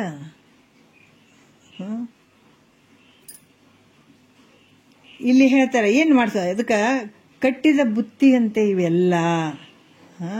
ಯಾಕಂತಂದ್ರ ಇವೆಲ್ಲ ಯಾವ ರೀತಿ ಕಟ್ಟಿದ ಬುತ್ತಿ ಎಷ್ಟಿತ್ತು, ಸ್ವಲ್ಪ ಹೊತ್ತು ಇರ್ತದದು, ಊಟ ಮಾಡಿದ್ಮೇಲೆ ಅವು ಎಲ್ಲ ಹೋಗ್ಬಿಡ್ತದೆ. ಅದಕ್ಕೆ ಈ ರೀತಿ ಪುಣ್ಯವು ನಾಶ ಆಗ್ತದೆ. ಕಟ್ಟಿ ಬುತ್ತಿ ಹಂಗ ಈ ತಪೋರೂಪ ಪುಣ್ಯ ಕೂಡ ಏನಾಗ್ತದ, ನಾಶ ಆಗ್ತದ. ಅದು ಯಾವಾಗ್ಲೂ ಇರುವಂಥದ್ದಲ್ಲ. ಯಾಕಂತಂದ್ರ ಇಲ್ಲಪ್ಪ, ಬಹಳಷ್ಟು ರೂಪ ಐತೆ, ಸುಂದರತೆ ಐತೆ, ಈ ರೂಪವನ್ನು ಪಡ್ಕೊಂಡ್ರು ಕೂಡ ಏನೈತಿ ನಿನಗ? ಅದಕ್ಕೆ ಅವ್ರು ಹೇಳ್ತಾರಲ್ಲ, ರಾಜನಾದ್ರೆ ಏನಾಯ್ತು, ಚಕ್ರವರ್ತಿ ಆದ್ರೆ ಏನಾಯ್ತು? ಚಂಡ ಪ್ರತಾಪದಿಂದ ಅರಿಗಳನ್ನು ಜಯಿಸಿ ಭೂಮಂಡಲವನೆಲ್ಲ ಓರ್ವನೆ ಆಳುತ್ತಿದ್ದು ಪಿಂಡದೊಳಗಿದ್ದ ಜೀವಾತ್ಮರನು ಅರಿಯದಿರೆ ರಂಡೆಗೊದಗಿದ್ದ ಯೌವನದಂತಹುದು ಏನಿರ್ದೋಡೇನು ನಿಜ ಬೋಧೆಯೊಂದಿಲ್ಲದಿರೆ ಕಾನನದ ಬೆಳದಿಂಗಳಂತೆ ನಿಷ್ಫಲವು. ಎಷ್ಟು ಅದ್ಭುತವಾಗಿ ಹೇಳಿದಾರಲ್ಲ ಸರ್ಪಭೂಷಣರು ಹೇಳಿದಂಥದ್ದು. ಅಲ್ಲಪ್ಪ, ಬೇಕಾದಂಥದ್ದಾಗಲಿ, ಆದರೆ ಏನಾಯ್ತು ಅದರಿಂದ? ಏನಾಗಿದೆ ಹೇಳಿ ನಿನಗೆ? ಏನಾಗ್ತದೆ ಅದರಿಂದ? ಜಗತ್ತಿನಾಗ ಬೇಕಾದಷ್ಟು ಪ್ರಸಿದ್ಧಿ ಪಡಿ, ಬೇಕಾದ್ರೆ ರಾಜನಂಗೆ ಮೆರೆದಾಡು, ನೀ ಏನು ಆಸೆ ಪಡ್ತಿದ್ವಿ ಎಲ್ಲಟ್ಟು ಮಾಡು, ಅದರಿಂದ ಏನೈತಿ ಹೇಳಿ ನಿನಗೆ? ಅದಕ್ಕೆ ಮನ್ಮಥನಂತೆ ಹಂಗ ಇರ್ತೀನಿ ಅನ್ನೋದಾಗಿರ್ಬೋದು, ಅಶ್ವಿನಿ ಈ ಕುಮಾರರಂತೆ ಮನೋಹರ ಅಂತಹ ಸುಂದರವಾದ ರೂಪವನ್ನು ಪಡೆದ್ರು ಕೂಡ ಏನಾಯಿತು? ಯಾಕಂದರೆ ಈ ಸುಂದರ ರೂಪ ಆದರೆ ಎಷ್ಟು ದಿವಸ ಇರ್ತದೆ ಅದು ಅದಕ್ಕೆ ಹೇಳ್ತಾರಲ್ಲ, ಅದು ಒಂದು ಕ್ಷಯ ಆಗ್ತದೆ, ಹೋಗ್ತದೆ, ಅದು ಮುಪ್ಪು ಆವರಿಸ್ಕೊಂಡು ಬಿಡ್ತದೆ. ಯೌವನ ಅವಸ್ಥೆ ಯಾವಾಗಲೂ ಇರ್ತದೆ. ಈ ಸುಂದರತ್ವ ಯಾವಾಗಾದ್ರೂ ಇರ್ತದೆ ಅನ್ನೋ ಶರೀರದ್ದು. ಮತ್ತು ಆ ಶರೀರನೇ ಸುಂದರವಾಗಿರಲಿ ಅನ್ಕೊಂತ ಕುಂತ್ರೆ ಅದು ಯಾವತ್ತೂ ಇರ್ತದೇನು? ಇರೋಂಗಿಲ್ಲ. ಅದು ಮುಪ್ಪಿನಿಂದ ಕೂಡಿರುವಂಥದ್ದು ಶರೀರ, ಅದು ಮುಪ್ಪು. ಯಾಕಂದ್ರೆ ಅಣಿಮಾದಿ ಸಿದ್ಧಿಗಳು ಪಡ್ಕೊಂಡಿದೀವಪ್ಪ ಜಗತ್ತಿನ, ಆಯ್ತು ಮುಕ್ತನಾಗಿ ಬಿಟ್ಟೇನು? ಆನಂದ ಆಗಿಬಿಡ್ತೇನೆ ನಿನಗೆ? ಅದಕ್ಕೆ ಅಣಿಮಾದಿ ಸಕಲ ಸಿದ್ಧಿಗಳೊಡನೆ ತನ್ನ ಮನ ದಣಿವಂತೆ ನಾಕ ಲೋಕದೋಳು ಪರಿಣಮಿಸಿ ಅಣಿಯರದೆ ಗುರು ಸಿದ್ಧ ನೊಡನಕ್ಕೆ ಒಡೆಯದಿರೆ ಹೆಣಕ್ಕೆ ಮಾಡಿರ್ದ ಶೃಂಗಾರದಂತಹುದು. ಕೊನೆ ನುಡಿಯಲ್ಲಿ ಹೇಳ್ತಾರೆ, ಹೌದಪ್ಪ, ಅಣಿಮಾದಿ ಸಿದ್ಧಿಗಳು, ಅಷ್ಟಸಿದ್ಧಿಗಳು ಎಲ್ಲ ವಶ ಮಾಡ್ಕೊಂಡಿವಿ, ಸಿದ್ಧಿಗಳನ್ನು ಮಾಡ್ಕೊಂಡಿವ್ರಿ. ಅದರಿಂದ ಏನು ಪ್ರಯೋಜನ ಆಯಿತು? ನಾವು ಹೇಳ್ತೀವಿ ಎಲ್ಲೋ ಒಂದು ಕಡೆ ಮೌನಾಚರಣೆ ಮಾಡ್ತಿರ್ತಾರೆ, ಅದು ಮಾಡ್ತಿರ್ತಾರೆ, ಇಲ್ರಿ ಭಾಳ ಸಿದ್ಧಿ ಪುರುಷರು ಅಂತೀವಿ. ನಮಗೆ ಗೊತ್ತಾಗ್ತದೆ. ಇಲ್ಲಿ ಸ್ವಲ್ಪ ಶಾಸ್ತ್ರದಾಗ ಹೀಜಾಡಿದವ್ರಿಗೆ ಗೊತ್ತಾಗ್ತದೆ ಅದ್ರ ಆಳ ಎಷ್ಟದ ಅಂತ ಹೇಳ್ಬಿಟ್ಟು.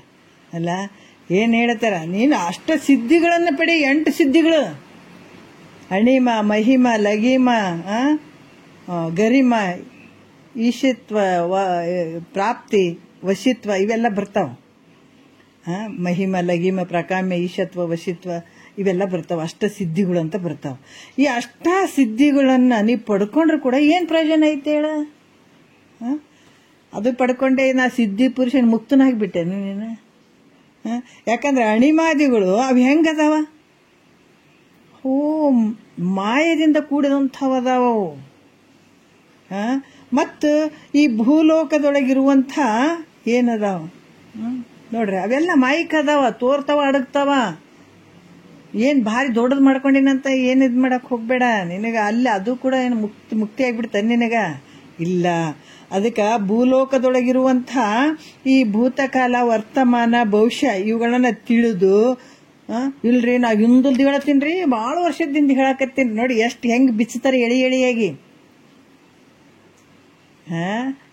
ಅದಕ್ಕೆ ಮೇಲ್ಮಟ್ಟದ್ದು ಜ್ಞಾನ ಅನ್ನುವಂಥದ್ದು. ಏನು ಹೇಳ್ತಾರೆ? ಇಲ್ರಿ ಹಿಂದಲ್ದು ಆದದ್ದನ್ನು ಹೇಳ್ತಾರೆ, ಮತ್ತು ಈಗ ಏನಾಗ್ತದಂತ ಹೇಳ್ತಾರೆ, ಮತ್ತು ಮುಂದಲ್ದು ಹೇಳ್ತಾರೆ ಏನಾಗ್ತದಂತ ಹೇಳ್ತಾರೆ. ಅದನ್ನು ತಿಳ್ಕೊಂಡು ಹೇಳಿದ್ರು ಕೂಡ ಅದರಿಂದ ಏನಾಯ್ತಪ್ಪ ನಿನಗ? ನೀ ಬೇಕಾದಾಗ ಶಾಣೆ ಅಂತ ಅನ್ಕೊಂಡಿರ್ಬೇಕು, ಆದ್ರೆ ಏನಾಯ್ತು ಅದರಿಂದ? ಮತ್ತು ಹೇಳ್ತಾರೆ ನೋಡ್ರಿ, ಎಷ್ಟು ಅದ್ಭುತವಾಗಿ ಹೇಳ್ತಾರೆ ಅವರು. ಮತ್ತು ಈ ಬ್ರಹ್ಮ, ವಿಷ್ಣು ಇವರೆಲ್ಲ ಮೊದಲಾದ ಒಂದು ಪದವಿಗಳು. ಇವೆಲ್ಲ ಈ ಬ್ರಹ್ಮ, ವಿಷ್ಣು, ಮಹೇಶ್ವರ ಏನು ಈ ಪದವಿಗಳು ಅದಾವಲ್ಲ, ಇವು ಪದವಿಗಳಿಂದಾದ್ರೂ ಕೂಡ ಏನು ಆಗೋದು ಏನೈತಿ ಹೇಳೋದು? ಯಾಕಂದ್ರೆ ಇಲ್ಲಿ ಕೂಡ ಕೋಟ್ಯಾವಧಿ ನೋಡ್ರಿ, ಬ್ರಹ್ಮರು ಮಾರ್ಗದೊಳಗಿನ ಹುಡಿಯಂತೆ ಹಾರಿ ಹೋಗ್ಬಿಡ್ತಾರ ಅವು ಕೂಡ. ಅದಕ್ಕೆ ಅಂದಮೇಲೆ ಆ ಬ್ರಹ್ಮಾದಿಗಳ ಪದವಿಗಳಿಂದ ಏನು ಪ್ರಯೋಜನ ಐತು ನಿಂಗೆ? ಅವಕ್ಕೆ ಆ ಶಕ್ತಿನ ಬ್ರಹ್ಮ, ವಿಷ್ಣು, ಮಹೇಶ್ವರ ಎಲ್ಲಿ ಒಂದು ಶಕ್ತಿಯನ್ನು ಪಡ್ಕೊಂಡು ಅವರು ಇಲ್ಲಿ ನಡೆಸ್ತಿರುವಂಥದ್ದು. ಅದಕ್ಕೆ ಈ ರೀತಿ ಅಂದಮೇಲೆ ಬ್ರಹ್ಮಾದಿಗಳ ಪದವಿಗಳಿಂದ ಏನು ಪ್ರಯೋಜನ ಐತಿ ನಿನಗೆ? ಅದಕ್ಕೆ ಇವೆಲ್ಲವುಗಳು ಬೇಡ ಅನ್ನುವಂಥದಕ್ಕೆ ಒಂದು ಕಾರಣ ಐತಿ. ಅದು ಏನು ಕಾರಣ ಅಂತಂದ್ರೆ ಇವುಗಳಲ್ಲಿ ನಿತ್ಯವಾದಂಥ ಸುಖ ಐತಂತ ತಿಳ್ಕೊಂಡ್ರೇನ. ಇವೆಲ್ಲ ಕೂಡ ಯಾಕೆ ಬೇಡ ಅನ್ನಕತ್ತೀರಿ ಗುರುಗಳು? ನಾವು ಇಷ್ಟೆಲ್ಲ ದೊಡ್ಡ ದೊಡ್ಡ ಅದಾವ, ಇವೆಲ್ಲಷ್ಟು ಇವು ನಾವು ಮಾಡ್ಕೊಳ್ಬೇಕಂತ ನಾವು ಬಡ್ದಾಡಿದ್ರೆ ಇವ್ರು ಮಾತ್ರ ಬೇಡ ಅಂತಾರಲ್ಲ ಅಂದ್ರೆ ಅದಕ್ಕೊಂದು ವಿಷಯ ಹೇಳ್ತಾರ ಅವರು. ಏನು ಹೇಳ್ತಾರ ಅಂತಂದ್ರೆ ಅದ್ರಾಗ ನಿತ್ಯವಾದಂಥ ಸುಖ ಐತೇನು ಅಂದ್ರೆ ಇಲ್ಲ, ಅದು ಕೂಡ. ಮತ್ತು ನಿತ್ಯವಾದ ಸುಖ ಅವುಗಳಿಲ್ಲ ಅಂದ್ರೆ ಮತ್ತು ಅವುಗಳನ್ನು ಪಡ್ಕೊಂಡು ಏನು ಪ್ರಯೋಜನ? ನಾವು ಏಟ್ ಮಾಡ್ತೀವಿ ಅಂದ್ರೂ ಕೂಡ ಪರ್ಮನೆಂಟ್ ನೌಕರಿ ಅದಂತಂದ್ರೆ ಅದರಿಂದ ಏನು ಮಾಡಬೇಕು? ಏಟ್ ಪಗಾರ ಬರ್ತಂದ್ರೆ ಪರ್ಮನೆಂಟೇ ಅನ್ಸ್ಕೊಳ್ತದೆ. ಟೆಂಪ್ರವರಿ ಅಂತಂದ್ರೆ ನಾವು ಇಷ್ಟಪಡ್ತೀವಿ. ಟೆಂಪ್ರವರಿಯಿಂದ ಏನು ಪ್ರಯೋಜನ? ಎಷ್ಟೇ ಬರ್ತದಂದ್ರೆ ಕೂಡ ಇಲ್ರಿ ಟೆಂಪ್ರವರಿ ಐತ್ರಿ, ಯಾವಾಗ ತೆಗೆದು ಹಾಕ್ತಾರೇನ್ರಿ ಅಂತೀವಿ. ಯಾವಾಗಲೂ ರಿಟೈರ್ಮೆಂಟ್ ಆಗಲ್ತಾನೆ ಇರ್ತೀವಿ ಅಂತ ನಮಗೆ ಗ್ಯಾರಂಟಿ ಇರ್ತದನ? ಅಲ್ಲಿ ಇರಂಗಿಲ್ಲ. ನಾವು ಒಂದು ಯಾವಾಗ ಅವರು ಮ್ಯಾನೇಜ್ಮೆಂಟ್ದವ್ರು ಯಾವಾಗ ತೆಗೆದಾಕ್ತಾರೆ, ಯಾವಾಗ ಇಲ್ರಿ ಅವ್ರು ಹೇಳೋದಷ್ಟು ಮಾಡ್ಬೇಕಲ್ಲ ಅಂತ ಹೋಗ್ತೀವಿ. ಹೌದಿಲ್ಲ? ಆ ನಿತ್ಯವಾದ ಸುಖ ಇರ್ತದನ ಅಲ್ಲಿ. ಈ ನಿತ್ಯವಾದ ಸುಖ ಪರ್ಮನೆಂಟ್ ಅನ್ನುವಂಥ ನೌಕರಿ ಎಲ್ಲೇ ಇರ್ತದೆ. ಯಾಕಂದ್ರೆ ರಿಟೈರ್ಮೆಂಟ್ ಆಗಲ್ತಾನೆ ಇಲ್ರಿ ಆರಾಮಾಗಿರ್ಬೋದು ಅಂತ ಹೇಳ್ತೀವಿ. ಅದ್ರಂಗ ಇಲ್ಲಿ ಕೂಡ ಇವೆಲ್ಲವುಗಳಿಂದ ನನಗೆ ಸುಖ ಆಗ್ತದೇನೋ ಅಂತಂದ್ರೆ ಇವೆಲ್ಲ ಟೆಂಪ್ರವರಿ ಸುಖ ಇರುವಂಥದ್ದು. ಇದ್ರಾಗ ನಿತ್ಯವಾದಂಥ ಸುಖ ಇಲ್ಲ. ಅದರಿಂದ ನಿತ್ಯವಾದ ಸುಖ ಇಲ್ಲ ಅಂದ್ರೆ ಅವುಗಳಿಂದ ಪ್ರಯೋಜನ ಏನು? ತಗೊಂಡು ಏನು ಮಾಡ್ತಿ? ಮತ್ತು ಇಲ್ಲಿ ಕೂಡ ಏನು ಹೇಳ್ತಾರ, ಈ ವಿಷಯಗಳಿಂದ ಶಬ್ದ, ಸ್ಪರ್ಶ, ರೂಪು, ರಸ, ಗಂಧ, ಇವು ಏನು ಜ್ಞಾನೇಂದ್ರಿಯಗಳು, ಸ್ತೋತ್ರ, ತೊಕ್ಕು, ಜಿಹ್ವಾಗ್ರಹಣ, ಇವು ಈ ಕಣ್ಣಿಲ್ಲ ನೋಡ್ಬೇಕಾದಾಗ, ಕಿವಿಲೇ ಕೇಳಬೇಕಾದಾಗ ಬಹಳ ಖುಷಿ ಅನ್ನಿಸ್ತದೆ. ಎಷ್ಟು ಚಂದ ಐತಲ್ಪ ಅನ್ನಿಸ್ತದೆ. ಹೌದಿಲ್ಲ? ಏನಾದರೂ ಒಳ್ಳೆಯ ದೃಶ್ಯವನ್ನು ನೋಡ್ಬೇಕಾದಾಗ, ಕಿವಿಲೇ ಕೇಳಬೇಕಾದಾಗ ವಿಷಯಗಳೇನಾಗ್ತಾವ ಬಹಳ ಚಂದ ಅಂತ ಅದನ್ನು ನಾವು ಉಪಭೋಗ ಮಾಡುವಂಥ ಸಂದರ್ಭದಲ್ಲಿ ಅದೇನಾಗ್ತದೆ ಬಹಳ ಚಂದ ಅನ್ನಿಸ್ತದೆ. ಅದು ಆ ಟೈಮ್ ಮುಗಿದ ನಂತರ ಅವೇ ಏನಾಗ್ತದೆ ತರುವಾಯ ಅದೇ ದುಃಖ ರೂಪವಾಗಿರುವಂಥದ್ದು. ಅದು ಯಾವಾಗಲೂ ಸುಖ ಐತೇನೆ, ಕೇಳುವಂಥದ್ದು ಯಾವಾಗ ಆನಂದ ಕೊಡ್ತೇನೆ, ನೋಡುವಂಥದ್ದು ಯಾವಾಗಲೂ ಆನಂದ ಐತೇನೆ ಅಂದ್ರೆ ಅದು ಮುಗಿದ ನಂತರ ಮತ್ತೆ ಅದು ದುಃಖ ಶುರುವಾಯಿತು. ಅದಕ್ಕೆ ಈ ವಿಷಯಗಳನ್ನು ಸುಡು ತಗೊಂಡು ಏನು ಮಾಡೋದು? ಈ ವಿಷಯಗಳನ್ನು ಏನು ಮಾಡೋದು? ತೋರಿ ಅಡಗ್ತಾವೆ. ಇವನು ಯಾವಾಗಲೂ ಇರುವಂಥವ ಅದಾವೆ. ನಾವು ಸುಡುಗವನು ಒಲ್ಲೆನು ತಾನೆಂದವನು. ನೋಡ್ರಿ, ನನಗೆ ಬೇಡ ಇವನು ತಗೊಂಡು ನಾನು ಏನು ಮಾಡಲಿ? ಸುಡು ಈ ವಿಷಯಗಳನ್ನು, ನನಗೆ ಬೇಡ ಅಂತ ಈ ರೀತಿ ಅನ್ನುವಂಥ ಪುರುಷ ಏನು ಮಾಡ್ತಾನತ? ಕಾಮ್ಯ ಕರ್ಮವನ್ನ, ನಿಷಿದ್ಧ ಕರ್ಮವನ್ನ, ಎರಡೂ ಕರ್ಮಗಳನ್ನು ಬಿಟ್ಬಿಡ್ತಾನೆ. ಹಿಂಗೆ ತಿಳ್ಕೋಬೇಕು. ಇಹದಲ್ಲೂ ದೋಷ ಅದ, ಪರಲೋಕದಲ್ಲಿರುವಂಥ ಭೋಗಗಳು ಕೂಡ ದೋಷದಿಂದ ಕೂಡಿದವಂತ ಆತ ಯಾವಾಗ ಪಕ್ಕ ತಿಳ್ಕೊಂಡಾತ ಅಂಥತ ಈ ಕಾಮ್ಯ ಕರ್ಮವನ್ನ ಮಾಡುವಂಥದ್ದು, ನಿಷಿದ್ಧ ಕರ್ಮ ಮಾಡುವಂಥದ್ದನ್ನು ಬಿಟ್ಟುಬಿಡ್ತಾನ. ಹಿಂದೆ ಹೇಳಿದ್ರಲ್ಲ 6 ಕರ್ಮಗಳ ಬಗ್ಗೆ ಹೇಳಿದ್ರು ಅವರು. ನಿಷಿದ್ಧ ಕರ್ಮ, ಕಾಮ್ಯ ಕರ್ಮ, ನಿಷ್ಕಾಮ ಕರ್ಮ, ಪ್ರಾಯಶ್ಚಿತ್ತ ಕರ್ಮ, ನಿತ್ಯ ಕರ್ಮ, ನೈಮಿತ್ತಿಕ ಕರ್ಮ ಅಂತ ಹೇಳ್ಬಿಟ್ಟು ಹೇಳಿದ್ರು. ಅದ್ರಾಗ 2 ಬಿಡು ಅಂತ ಹೇಳಿದ್ರು. ಯಾಕೆ ಬಿಡು ಅಂತಂದ್ರ ಇವು ನೀನು ದುಃಖದಿಂದ ಕೂಡಿದಾವ, ಅದಕ್ಕೆ ಇವನು ಬಿಟ್ಕೊಂಡ್ಬಿಡು. ಮತ್ತೆ ಅವ್ರು ಅದಕ್ಕೆ ಹೇಳಿದ್ರು ಅವರು, ಇಲ್ಲ ರೀ ಸ್ವರ್ಗಾದಿ ಭೋಗಗಳು ಬಹಳ ಚಂದ ಅದಾವಲ್ಲ, ಮತ್ತೆ ಅವು ಸುಖ ಕೊಡುವಂತವಲ್ಲ, ಅವು ಯಾಕೆ ಮಾಡಬಾರ್ದು, ಕಾಮ್ಯ ಕರ್ಮ ಮಾಡ್ಬೋದಲ್ಲ ಅಂತಂದಾಗ ಅದು ಹೇಳಿದ್ರು, ಅದನ್ನು ದುಃಖದಿಂದ ಕೂಡ್ಯದ, ಅದನ್ನ ಮಾಡಿ ನೀನ್ ಯಾಕೆ ಸಾಯ್ತಿದಿ? ಈ ಜನ್ಮ ಬಂದದಂತರ ಬರೀ ಅದೇ ಮಾಡಿ ಸಾಯಕ್ ಬಂದಿಯೇನು? ಅದು ಅತ್ಯಂತ ದುಃಖ ನಿವೃತ್ತಿ. ಅತ್ಯಂತ ದುಃಖ ಅಂತಂದ್ರೆ ಒಂದು ಸಲ ನಮ್ಮಿಂದ ಆ ದುಃಖ ಹೋಯ್ತು ಅಂದ್ರೆ ಮತ್ತೆ ತಿರ್ಗ ಬರಬಾರ್ದು, ಅದಕ್ಕೆ ಅತ್ಯಂತ ದುಃಖ ಅಂತ ಹೇಳ್ತಾರ. ಅತ್ಯಂತ ದುಃಖ ಅಂತಂದ್ರೇನು? ಪದೇ ಹೋಗಿ ಬರುವಂಥದ್ದಕ್ಕೆ ಅತ್ಯಂತ ದುಃಖ ಅನ್ನಂಗಿಲ್ಲ. ಒಂದು ಸಲ ನಮ್ಮಲ್ಲಿರುವಂಥ ದುಃಖ ನಿವೃತ್ತಿ ಆಯ್ತಂದ್ರೆ ಇನ್ನೊಂದ್ಸಲ ನಮಗೆ ಮತ್ತೆ ಬರಬಾರ್ದು ಅದು ದುಃಖ. ಅದು ಅತ್ಯಂತ ದುಃಖ, ಅತ್ಯಂತ ಪರಮಾನಂದದ ಸ್ಥಿತಿ ಅಂತ ಹೇಳ್ತಾರಲ್ಲ. ಒಂದು ಸಲ ಆನಂದ ಆಯ್ತಂದ್ರೆ ಮತ್ತೆ ತಿರ್ಗಾ ಅದು ಆನಂದ ನಮ್ಮಿಂದ ಹೋಗಿರಬಾರ್ದು. ಅದು ಅತ್ಯಂತ ಆನಂದ, ಪರಮಾನಂದ ಅನ್ನುವಂಥದ್ದು. ಆ ಸ್ಥಿತಿ ಬೇಡ್ಕೊಳ್ಳುವಂಥದ್ದು ಈ ಮುಮುಕ್ಷುಗಳು. ಇದಕ್ಕೆ ಗುರುಗಳು ಅದನ್ನೇ ಹೇಳ್ತಾ ಇದ್ದಾರೆ. ಈ ರೀತಿ ಇಹದ್ದು ಮತ್ತೆ ಪರಲೋಕದ್ದು ಎರಡದು ದೋಷದ ಒಂದು ದರ್ಶನ ಅದಕ್ಕೆ ಪಕ್ಕ ಆಯಿತು ಅಂದಾಗ ಇದನ್ನು ತಗೊಂಡು ನಾನೇನು ಮಾಡಲಿ? ಬೇಡ, ಇದು ನನಗೆ ಬೇಡ, ಇದು ಸುಡ್ಲಿ ವಿಷಯಗಳು, ಏನು ಮಾಡೋಕ್ಕಿತ್ತು ತಗೊಂಡು. ಹೀಗಾಗಿ ನಿಜಗುಂಡ್ರು ಕೂಡ ಗೊತ್ತಾಯ್ತು, ಅಂಥ ಒಂದು ರಾಜ್ಯಭಾರ ಮಾಡುವಂಥದ್ದು, ರಾಜ್ಯದ ಒಂದು ವೈಭೋಗದಲ್ಲಿರುವಂಥವ್ರು ಅಷ್ಟು ದೋಷ ದರ್ಶನ ಆಗಿಬಿಡ್ತು ನೋಡ್ರಿ. ನಮ್ಗೆ ಇಷ್ಟೇ ಇದ್ರೆ ಸಹಾಯವರೆಗೂ ಲಿಸ್ಟ್ ಮಾಡ್ತೀವಿ, ಹಿಂಗೆ ಮಾಡ್ಬೇಕು, ಇದನ್ನ ಹಿಂಗೆ ತಗೊಳ್ಬೇಕು, ಹಿಂಗೆ ಮಾಡ್ಬೇಕು. ಹೆಂಗ್ರಿ ಹೋಗಕತ್ತಾರ ನಮ್ಮ ಕಣ್ಣೆದ್ರಿಗೆ, ನಮಗೆ ಬುದ್ಧಿಗೆ ಇನ್ನೂ ಬರ್ತಾನೆ ಇಲ್ಲ. ಎಷ್ಟು ನಶ್ವರ ನಾವು ತಗೊಂಡಂಥ ಸಾಮಾನ್ಯ ಇರ್ತಾವ, ಆದ್ರೆ ನಾವೇ ಇರಂಗಿಲ್ಲ. ಮತ್ತು ಅಷ್ಟು ಎಷ್ಟು ಅನಿತ್ಯವಾದಂಥ ಈ ಶರೀರವನ್ನು ಇಟ್ಕೊಂಡು ಸತ್ಯ ಸಂಸಾರ ಮಾಡ್ತೀವಿ ಅಂತ ಹೋಗ್ತಾ ಇದ್ದೀವಲ್ಲ, ಇದು ಎಂಥ ದೊಡ್ಡ ಭ್ರಮೆ ಐತಿ ಅದು. ನಮ್ಮ ಪ್ರಾಕ್ಟಿಕಲ್ ಆಗಿ ನಡೆದದ. ಅದಕ್ಕೆ ಬುದ್ಧಿ ಮತಿಗೆ ಮಂಗಳವಾದ ಉತ್ತಮರ ಸಂಘ ಅಂತ ಹೇಳ್ತಾರೆ. ಇದು ಹೆಂಗಾಗ್ಯದ, ಭ್ರಮೆಯಿಂದ ಕೂಡ್ಬಿಟ್ಟದ, ಮಂದಾಗ್ಬಿಟ್ಟದ ಬುದ್ಧಿ ಇದು. ಅದಕ್ಕೆ ಇದು ನಿಚ್ಚಳ ಆಗ್ಬೇಕಾಗಿದೆ, ಇದಕ್ಕೆ ಮಂಗಳ ಆಗ್ಬೇಕಾಗ್ಯದ. ಯಾರಿಂದ? ಸಜ್ಜನರ ಸವಾಸದಿಂದ, ಸಜ್ಜನರ ವಾಕ್ಯದಿಂದ, ಮಹಾತ್ಮರ ವಾಕ್ಯದಿಂದ. ಅದಕ್ಕೆ ಇಲ್ಲಿ ಹೇಳ್ತಾರ, ಯಾವ ರೀತಿ ಹೇಳ್ತಾರ, ಈ ರೀತಿಯನ್ನ ನೀನು ಇಹ್ಯಾದು ದುಃಖದಿಂದ ಕೂಡ್ಯದ, ಪರಲೋಕದ ದುಃಖದಿಂದ ಕೂಡ್ಯದ, ಯಾವುದು ಸುಖದಿಂದ ಇಲ್ಲಿದು. ನಿನಗೆ ಅನಿಸ್ತದ ಸ್ವಲ್ಪ ಸುಖ ಹಿಂಗೆ ತೋರದಂಗೆ ಆಗ್ತದ. ಅದು ನಿಜ ಸುಖ ಏನು ಅಂದ್ರೆ ಅದರಿಂದ ಭಾರಿ ದುಃಖನೇ ಐತಪ್ಪ. ಅದರಿಂದ ಅದಕ್ಕೆ ಅದನ್ನು ನಂಬಬೇಡ, ಅದಕ್ಕೆ ಅದನ್ನ ಮಾಡಕ್ ಹೋಗ್ಬೇಡ, ಕಾಮ್ಯ ಕರ್ಮನೂ ಮಾಡಬೇಡ. ಬೇಕು ಬೇಕು ಬೇಕು, ಅದು ಬೇಕು ಇದು ಬೇಕು ರೀ, ನನಗೆ ಅಂಥದ್ದು ಒಳ್ಳೇದು ಮಾಡ್ರಿ, ಎದಕ್ಕೆ ಕೇಳ್ತಿ? ಕೇಳಕ್ ಹೋಗ್ಬೇಡ, ದೇವ್ರ ಹತ್ರ ಲಿಸ್ಟ್ ಇಡಕ್ ಹೋಗ್ಬೇಡ. ಅದಕ್ಕೆ ಧರೆಗೆ ಯಾಚನೆಯಿಂದ ಲಘುತರ ಮುಂಟೆ, ಅದು ಕೊಡಪ್ಪ ಇದು ಕೊಡಪ್ಪ, ನಿನಗೇನು ಕೇಳೋ ಅಧಿಕಾರ ಇಲ್ಲ, ಕೇಳಂಗಿಲ್ಲ. ಅದಕ್ಕೆ ಹೇಳ್ತಾರ, ಬರಲುಳ್ಳ ದುಃಖವನ್ನು ಅನುಭವಿಸದೆ ಬೇರೆ ಪರಿಹಾರ ಅದಕ್ಕಿಲ್ಲ. ಹೌದು ಎಂದೆಡೆ ರಾಮನಳ ಪಾಂಡವರು ನುಯ್ಯಲೇಖೆ ಅಂತ ಹೇಳಿದಾರ. ಅವರು ಏನ್ ಬರ್ತದ ಅದೇ ಸ್ವೀಕಾರ ಮಾಡ್ಬೇಕಾಗ್ತದೆ. ಸ್ವೀಕಾರ ಮಾಡಿ ಏನ್ ಶರೀರ ಬಂದದ್ ನೋಡ್ರಿ. ಯಾಕಂದ್ರೆ ಮತ್ತೆ ಇದು ಬಿಟ್ರಿ ಅಂತ ಯಮಧರ್ಮನ ಕೈಯಾಗ ಸಿಕ್ಕ ಪುಡಿ ಪುಡಿ ಆಗ್ಬೇಕಾಗ್ತದ, ಮುಂದಿಂದ ನೆನೆಸ್ಕೋಬೇಕಾಗ್ತದ. ಈಗೆಲ್ಲರೂ ನಾವು ಒಂದು ದಾರಿಯಲ್ಲಿ ನಡೀತಾ ಇದ್ದೀವಿ. ಯಾಕೆ? ನಮ್ಮ ಭಾರತದಲ್ಲಿ ಕಾನೂನು ಐತಪ್ಪ, ಈ ಕಾನೂನು ಪ್ರಕಾರ ನಾವು ನಡ್ಕೊಂಡ್ರೆ ಒಂದು ಒಳ್ಳೆ ಜೀವನ ನಮ್ಗೆ ಆಗ್ತದಂತ ತಿಳ್ಕೊಂಡಿವಿ. ಯಾಕಂದ್ರೆ ನಾವೇನಾದ್ರೂ ತಪ್ಪು ಮಾಡಿದೀವಿ ಅಂತಂದ್ರೆ ಅದಕ್ಕೆ ದೊಡ್ಡ ಶಿಕ್ಷೆ ಐತೆ, ಮುಂದೆ ಕಾನೂನಿನ ಶಿಕ್ಷೆ ಐತೆ ಅಂತ ನಾವು ಭಯದಿಂದ ಸುಮ್ಮದೀವಿ. ಆದ್ರ ಈ ಶರೀರ ಬಂದದ, ಇಲ್ಲಿ ನಾವು ಏನು ಮಾಡ್ಕೊಳ್ಳಾರ್ದ ಮುಂದೆ ಹೋದ್ರ ಆ ದೊಡ್ಡ ಶಿಕ್ಷೆ ಆದಂತ ಅದು ನಮಗೆ ಗಮನಕ್ಕಿಲ್ಲ. ನಮ್ಗೆ ಯಮಧರ್ಮನ ಒಂದು ಶಿಕ್ಷೆ ಎಷ್ಟು ಕಠಿಣ ಅದನ್ನೋದು ನಮ್ಗೆ ಗೊತ್ತಿಲ್ಲ. ಗೊತ್ತಿದ್ರೆ ನಾವ್ ಯಾರು ಇಷ್ಟು ಆರಾಮಾಗಿ ನಿದ್ದೆ ಮಾಡಂಗಿಲ್ಲ. ಯಾರು ಅಂದ್ರೆ ನಾವು ಸಂಸಾರ ಕಮ್ಮಗ್ ಮಾಡ್ತೀವಿ ಅಂತಲ್ಲ, ಕಮ್ಮಗ್ ಸಂಸಾರ ಮಾಡಿ ನಿನ್ನನ್ನೇ ನೀ ಮರ್ತಿ ಏನ್ ಕಮ್ಮಗ್ ಸಂಸಾರ ಮಾಡ್ಕೊಳ್ತ, ಅದೇ ಕೆಟ್ಟ ಕೆಲಸ. ಕೆಟ್ಟ ಕೆಲಸ ಅಂದ್ರೆ ಅದು ದೊಡ್ಡ ಕೆಲಸ, ಕೆಟ್ಟ ಅಂತ ಹಂಗಲ್ಲ ಅದು. ಯಾಕ ಪರಮಾತ್ಮಗ್ ಭಾಷೆ ಕೊಟ್ಟು ಬಂದ ಕೇಸ ಅದನ್ನ ಮರ್ತು ಮಾಡಬಾರ್ದು ಮಾಡಕತಿ ಅಂದ್ರೆ ಯಮಧರ್ಮನ ಕೈಗೆ ಸಿಕ್ಕಾಕೊಂಡ್ ಬಿಡ್ತಿ. ಅಟ್ಲೀಸ್ಟ್ ಇದಾರ ಮಾಡು, ಅಟ್ಲೀಸ್ಟ್. ಅದಕ್ಕೆ ಸುಮ್ಮನೆ ಕಾಲವನ್ನು ಕಳೆದು ಸಾವುದು ಉಚಿತವೇ, ಮುಂದೆ ಬಹಳ ದುಃಖ ಐತಿ ನೋಡು. ಯಮಧರ್ಮ ನೀನು ಸರಿಯಾಗಿ ಪುಡಿ ಪುಡಿ ಮಾಡ್ತಾನೆ, ಹಿಂಡಿ ಬಿಡ್ತಾನೆ ನಿನಗ. ಒಂದ್ ಕಷ್ಟ ಅಲ್ಲ, ಇಲ್ಲಿ ಮನೆಯವರೇ ಇಷ್ಟು ಕಷ್ಟ, ಮನ್ಯಾಗ ಗಂಡ ಕಷ್ಟ ಕೊಟ್ಟ, ಹೆಂಡತಿ ಕಷ್ಟ ಕೊಟ್ಲು, ಮಕ್ಳು ಕಷ್ಟ ಕೊಟ್ರೆ ಅಂತ ಇಷ್ಟು ಒದ್ದಾಡ್ತಿದಿ. ಅಲ್ಲಿ ಯಮಧರ್ಮ ಸರಿ ಪುಡಿ ಪುಡಿ ಮಾಡ್ತಾನೆ ನಿನಗ. ಅದಕ್ಕೆ ಎಚ್ಚರ ಆಗ್ರಿ ಅಂತ ಮಹಾತ್ಮರು ಇಷ್ಟು ತಿಳಿಸಿದ್ರು ಕೂಡ ಅಂತೀವಲ್ಲ, ನಮ್ಮ ದೊಡ್ಡ ಅಜ್ಞಾನ ಇದು. ನಮಗೆ ಯಾರು ಕಷ್ಟ ಕೊಡಕತ್ತಿಲ್ಲ, ನಾವೇ ಕಷ್ಟ ತಗೊಳ್ತಾ ಇದ್ದೀವಿ. ಅದಕ್ಕೆ ಬಂದಕ್ಕೂ ನಾವೇ ಗುರಿಯಾಗಿದ್ದೀವಿ. ಈಗ ಇದನ್ನ ಬಿಡಿಸ್ಕೊಳ್ಳೋದು ನಾವೇ.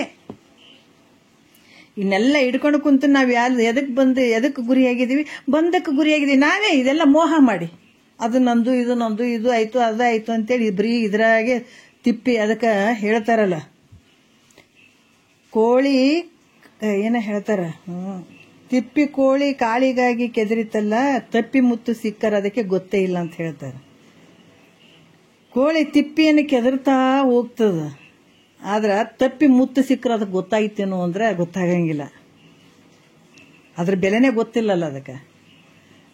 ಎಷ್ಟೋ ಜನ್ಮದಾಗ ಬಂದಿದೀವಿ, ತಿಪ್ಪಿ ಕೆದರ್ಕೊಂತ ಬಂದಿದೀವಿ. ಮಾನವ ಶರೀರ ಬಂದದ, ಸದ್ಗುರುನಾಥ ಸಿಕ್ಕಾನ್, ಇಂಥವೆಲ್ಲ ಬಂದವಂದ್ರ ತಿಳ್ಕೊಂಡ್ ಬಿಡು ಅನ್ನುವಂಥ ವಿಚಾರದಲ್ಲಿ ಅವ್ರಿಗೆ ಬಹಳ ಅದ್ಭುತವಾಗಿ ಹೇಳ್ತಾರೆ.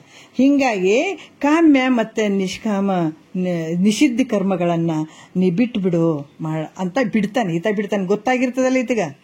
ಮತ್ತು ದೋಷದಿಂದ ಕೂಡಿದ ದುಃಖ ಐತಿ ಅಂತಂದತ, ಇಲ್ಪ ನಿನಗ ಅಲ್ಲಿ ಮುಂದೆ ಹೋಗು, ಬಹಳ ದುಃಖ ಐತಿ ನೋಡು, ಬಡಿತಾರ ನಿನಗೆ ಬಡಿತಾರ ಕೇಳಿದಂಥ ವ್ಯಕ್ತಿ ಮತ್ತೆ ಮುಂದೆ ಧೈರ್ಯವಾಗಿ ಹೋಗ್ತಾನೆ ಅಂದ್ರೆ ಹೋಗಂಗಿಲ್ಲಲ್ಲ. ಇಲ್ಲಿ ಮಹಾತ್ಮರು ತಿಳಿಸ್ತಾರ, ಇದು ನೀನು ತಿಳ್ಕೊಳಕ ಹೋಗ ಪ್ರಯತ್ನ ಮಾಡದೇ ಇದ್ರ, ನಾನು ಯಾರಿದ್ದೀನಂತ ಗೊತ್ತು ಮಾಡ್ಕೊಳ್ಳೋದೇ ಇದ್ರ ನಿನಗೆ ಮುಂದೆ ಕಾದ್ಕೊಂಡು ಕುಂತದಪ್ಪ ಕಷ್ಟ. ಅದನ್ನು ತಿಳ್ಕೊಂಡು ಈಗ ಜಾಗ್ರ ಆಗು. ಅದಕ್ಕೆ ಈ ರೀತಿಯಾಗಿ ಹೇಳ್ತಾನೆ. ಮತ್ತೆ ವಿರಕ್ತಿ ಪಡ್ಕೊಂಡತ ಆತ ಬಹಳಷ್ಟು ಒಂದು ಪರಿಪಕ್ವತೆಯಿಂದ ಕೂಡಿರ್ತಾನ. ಅಂತವನ ಆಲೋಚನೆ ಹೇಗಿರ್ತದ ಅನ್ನುವಂಥದ್ದನ್ನ ಈ ವಿಚಾರದಾಗ ಹೇಳ್ತಾರ. ಯಾವುದು 10ನೇ ನುಡಿಯಲ್ಲಿ ಹೇಳ್ತಾರ, ನೋಡೋಣ. ಬಿಡಬೇಕು ಎನಿತು ಅನಿತಂ ಬಿಡುವನ್ನ, ಕಡು ಚಪಲತೆ ಚಿತ್ತದೊಳಳಿವನ್ನ, ಇದೇನಿಷ್ಟು ತೋರಿಸಿದಾರ ನಿಮಿಷ ಅಳಿವನ್ನ ವಿವಿಧ ವೆನಿಪ ವಾಸನೆಯ ಅಳಿವನ್ನ ಭವಮಾಲೆಯ ಕಡೆಯಂ ಕಾಂಬನ್ನ ಕ್ರಮದಿಂ ನಿಜವ ನಿದೆಂದ ಅರಿವನ್ನ ಸುಮತೆಯು ನೆಟ್ಟನೆ ನೆಲೆಗೊಂಬನ್ನ ಬಹು ದುಃಖ ವಿಸೂಚಿಕೆ ಮಾಡ್ಬನ್ನ ಸಹಜ ಆರೋಗ್ಯತೆ ದೊರಕೊಂಬನ್ನ ಲೇಸಲ್ಲಿಯದ ಕಟ ತನಗೆಂದು ಲೇಸಂ ಕೊಡುವವರ ಆರ್ತನೆಗೆಂದು ಚಿರತರವಹ ಯೋಚನೆ ವಿಡಿದವನು ವಿರತಿಯ ಪರಿಪಾಕಂ ಬಡೆದವನು ಅಂತ 10ನೇ ನುಡಿಯಲ್ಲಿ ಹೇಳುತ್ತಾರೆ.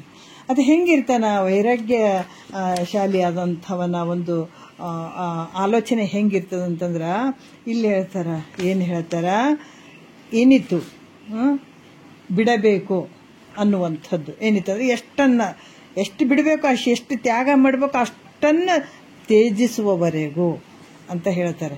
ಯಾಕಂದ್ರೆ ತನ್ನ ಮನಸ್ಸಿನಲ್ಲಿ ಆಲೋಚನೆ ಮಾಡ್ತಾ ಇರ್ತಾನ. ವೈರಾಗ್ಯಶಾಲಿಯಾದಂಥ ಒಂದು ಪುರುಷ ತನ್ನ ಮನಸ್ಸಿನಲ್ಲಿ ಯೋಚನೆ ಮಾಡ್ತಾ ಇರ್ತಾನೆ. ಹೇಗಂದ್ರ ಈ ದುಃಖವನ್ನ ಉಂಟು ಮಾಡುವಂಥ ಯಾವ ಈ ವಿಷಯಗಳು ಏನದಾವ ಅವುಗಳೆಲ್ಲವನ್ನ ಬಿಡುವಂಥದ್ದು, ಬಿಡುವವರೆಗೂ. ಯಾವ ರೀತಿ ನೋಡ್ರಿ, ಕಾಮ ಕ್ರೋಧಾದಿಗಳನ್ನ ಕಡು ಚಪಲತೆಯ ಚಿತ್ತ ಅಳಿವನ್ನ ಅಂತ ಹೇಳ್ತಾರ. ಕಡು ಚಪಲತೆ ಅನ್ನುವಂಥದ್ದು ಯಾಕಂದ್ರೆ ವಿಶೇಷವಾದಂಥ ಒಂದು ಚಂಚಲ ಮನಸ್ಸಿನಲ್ಲಿ ನಾಶ ಆಗೋವರೆಗೂ. ಮತ್ತೆ ಏನ್ ಹೇಳ್ತಾರೆ, ಮನಸ್ಸಿನಲ್ಲಿ ಆಲೋಚನೆ ಈ ರೀತಿ ಮಾಡ್ತಿರ್ತಾನತ ಬಿಡುವವರೆಗೂ. ಕಾಮ ಕ್ರೋಧಾದಿಗಳು ಈ ಗುಣಗಳಿಂದ ಮನಸ್ಸಿನಲ್ಲಿ ಚಂಚಲತೆ ಆಗಿರ್ತದೆ. ಈ ಕಾಮ ಕ್ರೋಧಾದಿಗಳು ಏನಾಗ್ತಾವ, ಇವು ಮನಸ್ಸಿನ ಮಕ್ಕಳು ಅಂತ ಹೇಳ್ತಾರೆ. ಇವು ಮನಸ್ಸು ಇದ್ದಾಗ ಇವೆಲ್ಲ ಇದ್ದೇ ಇರ್ತಾವ. ಕಾಮ ಕ್ರೋಧ ಮದ ಮೋಹ ಮಾತ್ಸರ್ಯ ಅನ್ನುವಂಥದ್ದು. ಇದರಿಂದ ಏನಾಗ್ತದೆ, ಮನಸ್ಸು ಚಂಚಲತೆ ಆಗಿರುವಂಥದ್ದು. ಅದು ಹೋಗುವವರೆಗೂ. ಮತ್ತೆ ಈ ವಾಸನೆಗಳು ಅನ್ನುವಂಥದ್ದು 3 ವಾಸನೆಗಳು ಇರ್ತಾವ. ಯಾವುದು, ಈ ದೇಹ ವಾಸನೆ, ಮತ್ತೆ ಲೋಕ ವಾಸನೆ, ಮತ್ತೆ ಶಾಸ್ತ್ರ ವಾಸನೆ. ಇವು ನಾಶ ಆಗಬೇಕು, ಇವು ಕೂಡ ಹೋಗ್ಬೇಕು. ಶರೀರ ದೇಹವೇ ನಾನು ಅನ್ನುವಂಥ ವಾಸನೆ ಹೋಗ್ಬೇಕು ಮೊದಲನೇದ್ದು. ಆಮೇಲೆ ಈ ಜಗತ್ತಿನ ವಾಸನೆ ಹೋಗ್ಬೇಕು, ಏನು ಒಂದು ಚೂರು ಇರಬಾರ್ದು. ಆಮೇಲೆ ಶಾಸ್ತ್ರ ವಾಸನೆ ಕೂಡ ಹೋಗ್ಬೇಕು. ಅಂದ್ರೆ ನಾನು ಕೇಳುವಂಥದ್ದು ಮಾಡುವಂಥದ್ದು ಇವೇನದಾವ ಇವು ಕೂಡ ಶಾಸ್ತ್ರ ವಾಸನೆ ಕೂಡ ಅಲ್ಲಿ ಹೋಗ್ಬೇಕು. ಅದು ನಾಶ ಆಗುವವರೆಗೂ. ದೇಹವನ್ನು ಈ ಒಂದು ಶರೀರವನ್ನ ಇದು ತೊಟ್ಕೊಂಡು ಬರೋದಕ್ಕೆ ಏನು ಕಾರಣಪ್ಪ? ದೇಹವನ್ನ ತೊಟ್ಕೊಂಡು ಬರೋಕ್ಕೆ ಕಾರಣ ಆಗಿರುವಂಥದ್ದು ಈ ದೇಹ ದಾರಿಗಳಾಗಿ ಬಂದಿದ್ದೀವಿ ನಾವು. ಶರೀರ ತೊಟ್ಕೊಂಡು ಬಂದುಬಿಟ್ಟಿದ್ದೀವಿ, ಹೌದಾ? ಈಗ ಬೇರೆ ಬೇರೆ ಎಲ್ಲ ಪ್ರಾಣಿ ಪಕ್ಷಿಗಳು ಬೇರೆ ಬೇರೆ ಶರೀರಗಳು ಅದಾವ, ಅವಕ್ಕೂ ಹೌದಾ, ಅವು ಬೇರೆ ಬೇರೆ ಶರೀರಗಳು ಹೊತ್ಕೊಂಡು ಬಂದಾವ. ಇವಕ್ಕೆಲ್ಲ ಕಾರಣವಾಗಿರುವಂಥದ್ದು ಯಾವುದಂದ್ರೆ ಪಾಪ ಪುಣ್ಯ ಕಾರಣ. ಅದಕ್ಕೆ ಇವುಗಳಿಗೆ ಪಾಪ ಪುಣ್ಯಗಳು ಯಾಕಾದವು ನಮ್ಗೆ?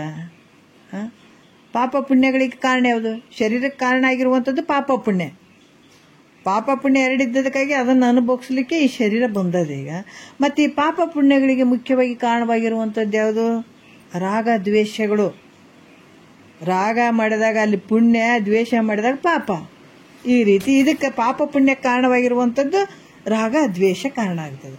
ಮತ್ತೆ ಈ ರಾಗ ದ್ವೇಷಗಳಿಗೆ ಮೂಲ ಕಾರಣವಾಗಿರುವಂಥದ್ದು ಯಾವುದು ಅಂದ್ರೆ ಅಲ್ಲಿ ಅನುಕೂಲ ಮತ್ತೆ ಪ್ರತಿಕೂಲ. ನೋಡ್ರಿ, ಅನುಕೂಲ ಅಂತಂದ್ರೆ ಇದು ನಮಗೆ ಇಷ್ಟ ಆಯಿತು ವಸ್ತು, ಅದು ನಮಗೆ ಇಷ್ಟ ಆಗಲಿಲ್ಲ. ಇಷ್ಟ ಆದಂಥ ವಸ್ತು ರಾಗ ಅನಿಸ್ಕೊಳ್ತದ, ಇಷ್ಟ ಆಗದೆ ಇರುವಂಥ ವಸ್ತು ದ್ವೇಷ ಅಂತ ಅನಿಸ್ಕೊಳ್ತದೆ. ಅದಕ್ಕೆ ಈ ರೀತಿ ಈ ರಾಗ ದ್ವೇಷಗಳಿಗೆ ಕಾರಣವಾಗಿರುವಂಥದ್ದು ಯಾವುದು?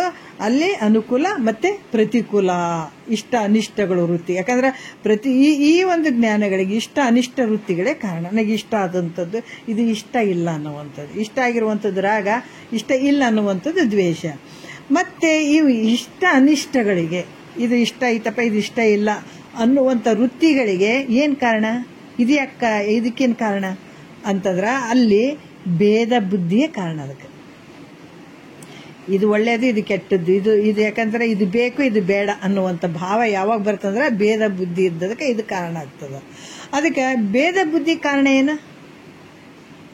ಅವಿದ್ಯೆ. ಈ ಭೇದ ಬುದ್ಧಿ ಕಾರಣ ಆಗಿರುವಂಥದ್ದೇ ಈ ರೀತಿ ಹೆಂಗಂದ್ರ ಪರಂಪರಾ ಕಾರ್ಯಕಾರಣಗಳಿಂದ ಈ ಜನನ ಮರಣ ನೋಡ್ರಿ, ಅದಕ್ಕೆ ಹೇಳ್ತಾರ ಈ ರೀತಿಯಾಗಿ ಬಂದಿರುವಂಥದ್ದು. ಎಷ್ಟು ಅದ್ಭುತವಾಗಿ ಹೇಳ್ತಾರ. ಇಲ್ಲಿ ಕೂಡ ಹೇಳ್ತಾರೆ ಅವಿದ್ಯೆಯಿಂದ ಭೇದ ಬುದ್ಧಿ ತೋರ್ತದ, ಭೇದ ಬುದ್ಧಿಯಿಂದ ಇಷ್ಟ ಅನಿಷ್ಟಗಳು ತೋರ್ತಾವ, ಅದರಿಂದ ಅನುಕೂಲ ಪ್ರತಿಕೂಲಗಳು ತೋರ್ತಾವ, ಅದರಿಂದ ರಾಗ ದ್ವೇಷಗಳು ತೋರ್ತಾವ, ಅದರಿಂದ ಪಾಪ ಪುಣ್ಯ ತೋರ್ತದ, ಪಾಪ ಪುಣ್ಯದಿಂದ ಶರೀರ ಬಂತು. ನೋಡ್ರಿ ಎಷ್ಟು ಚಂದ ಹೇಳ್ತಾರೆ. ಅದಕ್ಕೆ ಈ ರೀತಿಯಿಂದ ಜನನ ಮರಣ ರೂಪ ಬಹುಮಾಲೆ ಇರ್ತದ. ಇವೆಲ್ಲ ಈ ರೀತಿ ಇದ್ದದಕ್ಕಾಗಿ ಈ ಜನನ ಮರಣ ಅನ್ನುವಂಥದ್ದು, ಹುಟ್ಟುವಂಥದ್ದು, ಸಾಯುವಂಥದ್ದು ಇದೆಲ್ಲ ತೋರ್ತದೆ.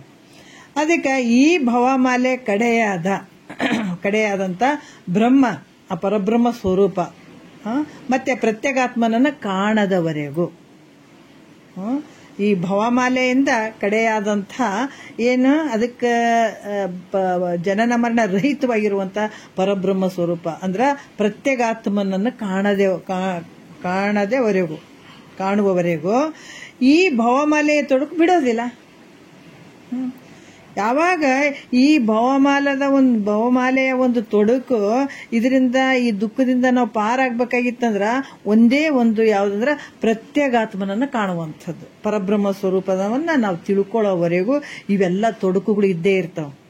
ಅದಕ್ಕೆ ಇದು ಹೃದಯ ಗ್ರಂಥಿ ಅಂತ ಹೇಳ್ತಾರ. ಗ್ರಂಥಿ ಅಂದ್ರ ಅದು ಬಹಳ ನೋವು ಕೊಡ್ತದ, ಸಕಲ ಜೀವರಾಶಿಗಳಿಗೆ ನೋವು ಕೊಡ್ತದ ಇದು ಗ್ರಂಥಿ. ಅದಕ್ಕೆ ಈ ಗ್ರಂಥಿಯನ್ನ ಬಿಡಿಸಕ್ಕೆ ಗ್ರಂಥ ಬಂದಿದಾವ.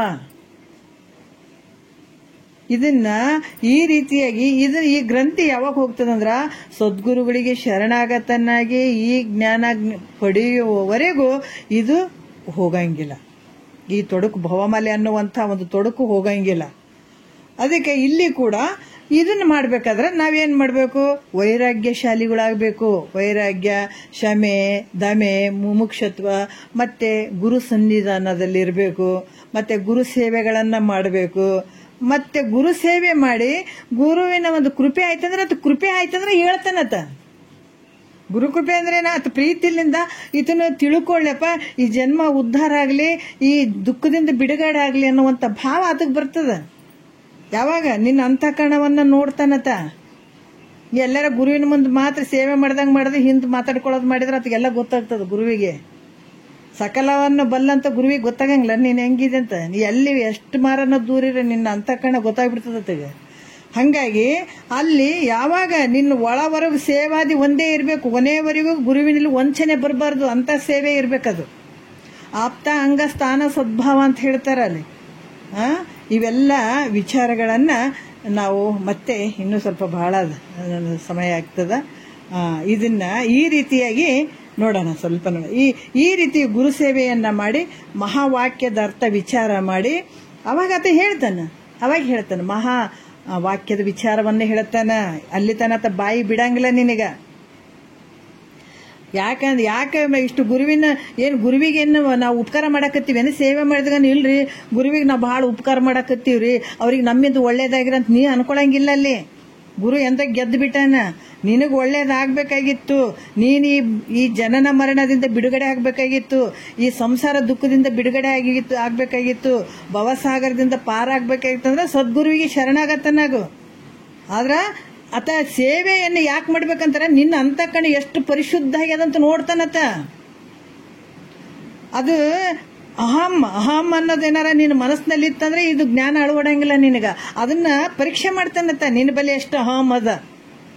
ಸೇವಾದಿಗಳನ್ನ ಮಾಡಂತ ಹೇಳ್ತಾನೆ. ಲಾಪ್ತ ಅಂಗ ಸ್ಥಾನ ಸದ್ಭಾವ. ಹೇಳ್ರಿ ನಾ ದೊಡ್ಡ ಅಧಿಕಾರಿ ಇದೀನ್ರಿ, ದೊಡ್ಡ ಪ್ರಧಾನ ಮಂತ್ರಿ ಇದೀನ್ರಿ, ದೊಡ್ಡ ರಾಷ್ಟ್ರಪತಿ ಇದೀನ್ರಿ, ನಾ ಗುರುಗಳು ಸೇವೆ ಮಾಡಂಗಿಲ್ಲ ಆಯ್ತಪ್ಪ ಇರು ಅಂತಾರ. ಅದ್ರ ಜ್ಞಾನ ಅಳವಡ್ತದೇನಲ್ಲಿ? ಅಳವಡಂಗಿಲ್ಲ. ಎಲ್ಲಾನು ಹೋಗ್ಬೇಕಲ್ಲಿ, ಅಷ್ಟ ಮದಗಳು ಹೋಗ್ಬೇಕಲ್ಲಿ. ಅಷ್ಟ ಮದಗಳು ಹೋಗಿ ಅರಿಷಡ್ ವರ್ಗಗಳು ಅಷ್ಟ ಮದಗಳು ಅವೆಲ್ಲ ತೆಗೆದು ಬಿಸಾಕಿ ಸದ್ಗುರುವಿನ ಮುಂದೆ ಕಾಲೂರಿ ಅಪ್ಪ ನೀನೇ ಗತಿಯೋ ಹರ ಗುರುವೇ ಅಂತ ಹೇಳಬೇಕು. ಹರ ಗುರುವೇ ಗತಿ ಅಂತ ಅನ್ಬೇಕು. ಅಷ್ಟೆಲ್ಲ ಬಿಟ್ಟು ಪರಿಶುದ್ಧವಾದಂಥ ಮನಸ್ಸಿಟ್ಕೊಂಡು ಹೋಗಿ ಗುರು ಸೇವಾದಿಗಳನ್ನ ಮಾಡಿದಾಗ ಆತಂದು ಕೃಪೆ ನಿನಗಾಯ್ತು ಅಂದಾಗ ಆತ ಬಿಚ್ಚತಾನ. ಏನು ಮಹಾವಾಕ್ಯದ ಅರ್ಥಗಳನ್ನ ಬಿಚ್ಚಿ ನಿನಗೆ ಕೊಡ್ತಾನತ. ಅವಾಗ ನಿನಗ ಅಲ್ಲಿ ಅಳವಡ್ತದ. ಅದಕ್ಕೆ ಇಲ್ಲಿ ಮಹಾವಾಕ್ಯದ ಅರ್ಥ ವಿಚಾರ ಇವೆಲ್ಲವುಗಳನ್ನ ಏನು ತಿಳಿತಾನ. ತಿಳಿದಾಗ ಅವಾಗ ಅನಾತ್ಮ ವಸ್ತುಗಳು ಇವೆಲ್ಲವುಗಳನ್ನು ಅವಾಗ ಬಿಟ್ಕೊಳಕ್ಕೆ ಸಾಧ್ಯ ಆಗ್ತದ. ಇದನ್ನೇ ಇಟ್ಕೊಂಡು ಮತ್ತೆ ನಾಳೆ ಮಾತಾಡೋಣ. ಭಾಳ ಅದ್ಭುತವಾದಂಥ ವಿಚಾರ. ಒಂದೆರಡು ಮದ್ದು ಗುರುಗಳು ಪಾದಕ್ಕೆ ಅರ್ಪಿಸಿ ಹರவோம்.